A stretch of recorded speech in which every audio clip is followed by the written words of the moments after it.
So maybe any advice for people who are trying to visit physically all these PF commissioner offices and not getting anything? So two things. A lot of people we have seen, they resort to bribes, right? And then they end up saying that the office is corrupt, this is corrupt, that is corrupt and all.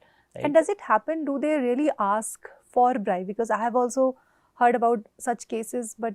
Right. We have over 250 cases ongoing as of today, and we haven't paid bribes.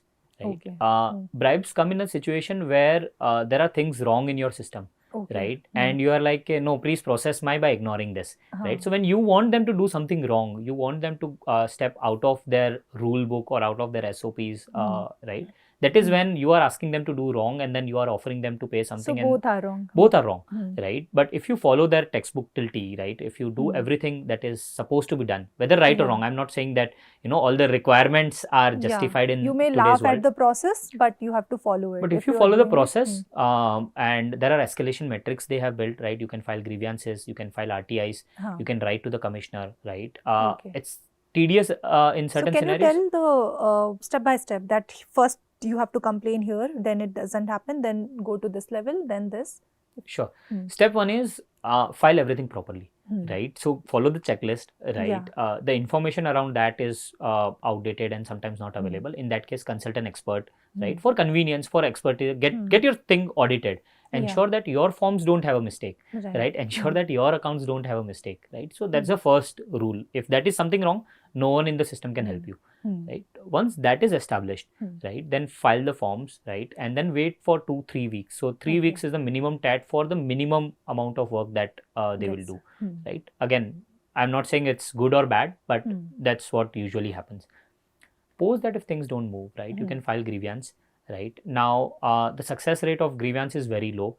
Probably in the comment section, you would be able to see how many people say that the kind of vague answers they get. But still, we have seen success in certain scenarios. Okay. Right? EPFO grievance. EPFO grievance, right? It's very easy to get the official email address of that particular PF office, right? Again, success rate is very small, but you could tie that also in parallel. There is a good chance that someone would look into it. If both of this doesn't work, right? So there is a 15 to 20% success rate if I give the numbers that works for us, right? The next is RTI. It's a very strong tool. CP-grams, where does it? CP-gram is part of grievance. So there are two types of grievances you can file. CP-grams also has a good success rate. There is an EPFO grievance also, which you can file. A lot of times, we have seen the cases where people have got responses. A lot of times there are challenges around that.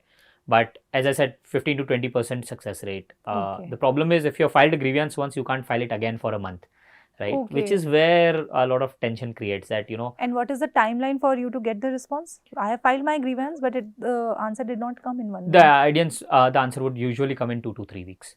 Okay. So the answers do come. Sometimes the problem is they would respond within the time frame, but the answers won't make sense, right? You won't understand what is written, right? What they want, right? For example, one of the very funny answers we got 2 days back was, "Your matter is very serious. Kindly allow us few days," and the grievance was closed. I don't know how to react to that, right? Right. So things like that happen, right? But then at least someone looked at it. Right, someone is looking at it and they requested some time, so you wait, right? Then you have to again file the grievance. Then you have to file again grievance. You can write emails, right? Next thing is you can do is RTI, right? You can do RTI simultaneously as well. RTI has a higher success rate, so 30-40% we have seen, in people. For example, annexure K are missing, some documents that you need from EPFO, or some information that you need from EPFO that is missing, and no one's replying to you. RTIs help push your file forward. And how do we go about it? So filing RTI is very simple. It's a 10 rupees fees you have to pay. Go to the portal, fill on all the details, provide as much information as you can, right? All the emailers that you have sent, all the grievances that you have filed, the responses that you have get, attach all of it and file it on the portal, and you will get. So it's not a separate for EPF. And it's digital? It's all digital. You don't need to go anywhere. And just a small 10 rupees fees it takes to file an RTI, but pretty simple and straightforward around that.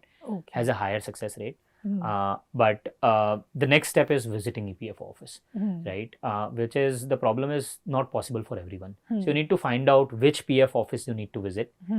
It's foundable based on your member ID. The starting 5 digits will tell you which PF office it is, right? You physically visit that office and then take Where all the... to check it with those numbers? The member ID, you can just type EPFO establishment search, or you can just Google it and you will get it. So for example, PYBOM is Bomasandra office in Bangalore. MHBAN is Mumbai Bandra office. Right? So the codes are not directly linked, but that gives you a good idea where that office is. Take screenshots of the problem that you have. Take screenshots of your passbook. Take screenshots of the grievances, everything that you have done. Visit those offices. Tell them that this is the problem. And from there on they will take it, but we know that it's very painful, and if you are in Delhi and you want that your office in Bangalore, right, then it won't be possible that you and one visit usually doesn't solve anything. So you might have to visit a few multiple times. Which is where I would highly encourage people to not pay bribes, because that makes everyone else also in the system better to outsource. Either outsource, get a consultant to do it, right? Get an expert to do it, right? Or if you're employed, talk to your HR, right? A lot of employers really want to help, so they would be able to do it. Unless the situation is very bad and you need something urgently and there is no other way, right? Don't resort to shortcuts, because that's what creates problems for setting the wrong expectations for others as well. So it is slow. Hopefully it will improve, but that's what expert services are for, right? Maybe they will do it first time right instead of 4 times wrong. Right. So that's where everyone comes in. Right. Thank you so much, Kunal. Thank you so much. It's been great. Thank you. Pleasure.